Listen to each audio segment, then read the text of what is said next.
Well, good morning. Here it is. It's Thursday morning, and it's March 24th. And hope that you're doing well this morning. Um, Hope that you were able to, rest well last night. And hope you're ready to tackle this day of opportunities that we have before us. This morning, I want to bring a devotion entitled "It's Good to Grieve Your Failure." When you experience failure, sometimes it feels like you'll never recover, but you will, and probably all of us have been through those things, failures, and eventually we do recover. But whether you've experienced failure in finances, maybe marriage, career, or maybe something else, you can recover from it. Recovery starts with grieving your failure. Listen, don't minimize it or pretend that it didn't happen. Don't rush to try to just feel better. Instead, take the time to feel the pain. I think this highlights an important life principle. To get past it, you've got to go through it. And that's true in so many areas of life, but I think it's particularly true, with failure. Grief is the way to go through, the failure. When you fall, you just want to forget about it, to stuff your emotions and then quickly go to the next thing. But you see that's a mistake. Grief is the way that you learn, failure's lessons. There's lessons that we can learn. When you swallow your emotions instead of going through them, your stomach keeps score. It's kind of like taking a can of soda, and shaking it up and then, putting it in the freezer. It's eventually going to explode.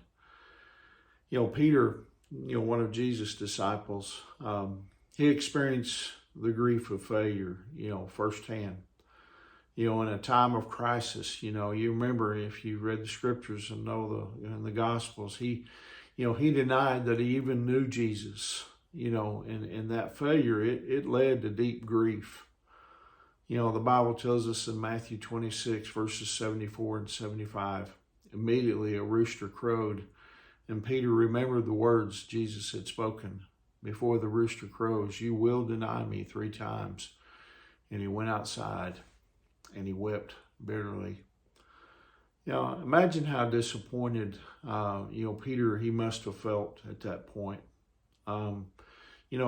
Listen, here he was. He had walked alongside Jesus, for 3 years. He watched him teach. He watched him do miracles. He watched him heal people. And he even watched him raise the dead, and he saw him numerous times offer mercy and forgiveness over and over again. Yet the first time he was put to the test about his commitment to Jesus, he denied him 3 times in a row.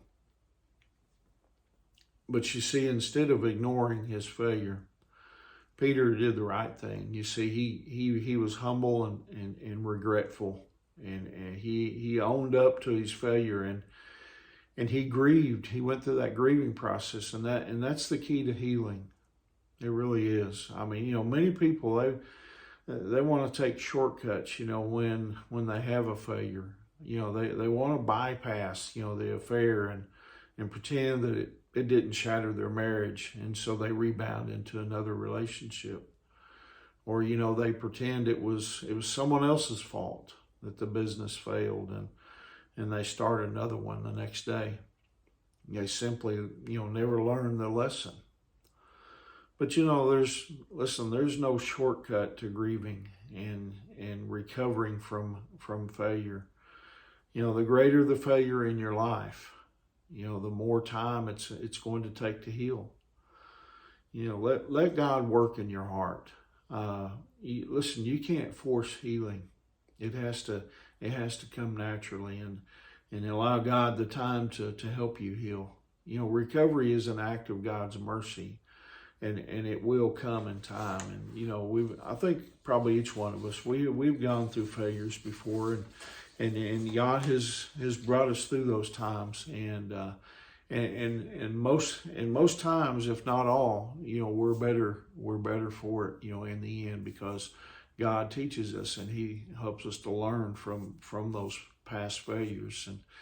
And so anyway, I hope that encourages you this morning. I hope that you're prepared to have a wonderful day. And remember, Angie and I, we love you guys, and we're praying for you. And Lord willing, I'll see you tomorrow morning. God bless you.